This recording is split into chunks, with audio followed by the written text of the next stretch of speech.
శుక్లాంబరధరం విష్ణుం శశివర్ణం చతుర్భుజం ప్రసన్నవదనం ధ్యాయేత్ సర్వవిఘ్నోపశాంతయే సర్వవిఘ్నోపశాంతయే.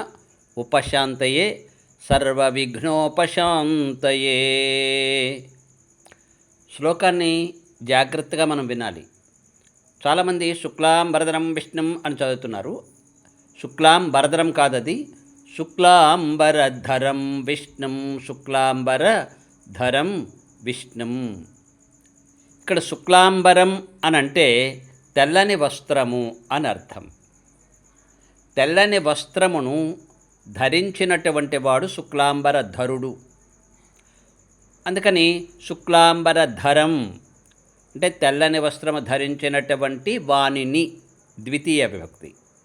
శుక్లాంబరధరం ఎవరైనా విష్ణుం, విష్ణువుని. ఆ విష్ణువు ఎలా ఉంటాడు? శశివర్ణం, శశివర్ణం చంద్రుని వంటి తెల్లని వర్ణము కలవాడు. శశివర్ణం. చతుర్భుజం 4 భుజములు కలవాడు. ప్రసన్నవదనం ప్రసన్నమైన ముఖము కలవాడు ఆయన. ప్రసన్నవదనం అటువంటి వానని. ధ్యాయేతే ధ్యానము చేయదగును, ధ్యానము చేయవలను. సర్వ విఘ్న ఉపశాంతయే అన్ని విఘ్నములు ఉపశాంతించుట కొరకు. ఇది శ్లోకము యొక్క భావన. తెల్లని వస్త్రమును ధరించినటువంటి వాడు, తెల్లటి చంద్రుని వంటి వర్ణము కలవాడు, 4 భుజములు కలవాడు. అటువంటి విష్ణువుని ధ్యాయేత్ ధ్యానము చేయదగును, సర్వ విఘ్న ఉపశాంతయే అని ఈ శ్లోకంలో ముఖ్యమైనటువంటి భావన.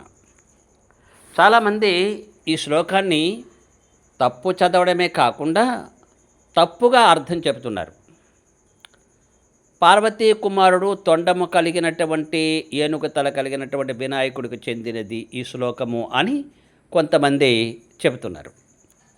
పార్వతీదేవి నలుగు ముద్దతో కదా బొమ్మ చేసింది, అంటే పసుపు వర్ణము కలిగి ఉండాలి ఆయన. కానీ ఇక్కడ చంద్రుని వంటి వర్ణము అంటున్నారు. ఇక పార్వతీ కుమారుడైనటువంటి తొండము కలిగినటువంటి గణపతి ప్రమద గణాల్లో ఒకడు. దేవతలలో ఒక్కొక్క గణానికి ఒక్కొక్క డ్రెస్ కోడ్ ఉన్నది. ముఖ్యంగా ప్రమద గణాలకి, అంటే శివుడికి సంబంధించినటువంటి గణాలకి నల్లటి వస్త్రములు అనేటటువంటి డ్రెస్ కోడ్, వాళ్ళ యూనిఫామ్ అది. కనుక ఇక్కడ తెల్లటి వస్త్రములు కలిగినటువంటి గణపతి, ఇక్కడ గణానాం త్వా గణపతిగం అనేటటువంటి గణములకు అన్నిటికీ రాజు ఆయన. ఏ గణములు? దేవగణములు, ప్రమద గణములు, విశ్వగణములు, ఇంకా చాలా విశ్వగణములు అంటే విశ్వదేవతలు అనేటువంటి గణాలు, పితృగణములు. వీటన్నిటికీ అధిపతి ఎవరు అంటే శ్రీమన్నారాయణుడే జగత్తంతటికీ అధిపతి అయినటువంటి వాడు. ఆయన్ని ఉద్దేశించింది అది. ఇక ఆయన నీలముగా ఉంటాడు కదండి అని కొంతమంది ప్రశ్నించవచ్చు. ఆయన నీలముగా ఉంటాడు అనేటటువంటిది ఒక అవతారములో. విష్ణువుగా ఆయనకి వైకుంఠంలో ఉండే విష్ణువు నీలముగా ఉండొచ్చు. కానీ క్షీరార్ణవశాయి అయినటువంటి పరమాత్మ శ్రీమన్నారాయణుడు తెల్లగానే ఉంటాడట ఆయన. ఇంకొక ముఖ్యమైనటువంటి విషయం ఏంటంటే, మనకి వైదిక రహస్యాల్లో పరమాత్మ సృష్టి చేయడం కోసం 24 చతుర్వింశతి వ్యూహాలు ధరిస్తాడు అని ఉంది. ఇందులో కేశవ, నారాయణ, మాధవ, గోవింద, విష్ణు, మధుసూదన ఇలాగా 24 వ్యూహ రూపాలు ధరించినట్లుగా ఉన్నది. అయితే 24 వ్యూహ రూపాలకి 24 రకాలైనటువంటి రంగులు, 24 రకాలైన వస్త్రధారణను, 24 రకాలైనటువంటి బాధ్యతలు ఇవన్నీ ఉన్నాయి. ఇందులో 5వ వాడైనటువంటి విష్ణువు తెల్లగా ఉంటాడని, ఆయన విఘ్న నివారకుడు అని వైదిక రహస్యాల్లో ఉన్నది అని మన పెద్దలు చెప్తుంటే విన్నాను.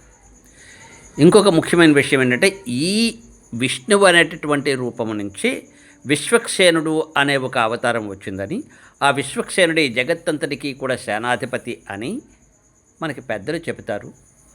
అలాగే ఆగమశాస్త్రాలు చెబుతున్నాయి. తిరుమల మీరు వెళ్ళినట్టయితే స్వామివారికి కుడి చేతి వైపుని విశ్వక్సేనుల వారి సన్నిధి అని ఉంటుంది. అంటే ఎప్పటి నుంచో విశ్వక్సేనుడు అనేటటువంటి ఒక ఆరాధన ఉన్నది. ఆయనకి సంబంధించిన శ్లోకం ఇది. ఆయన విఘ్న నివారకుడు. ఆయన తెల్లగా ఉంటాడు.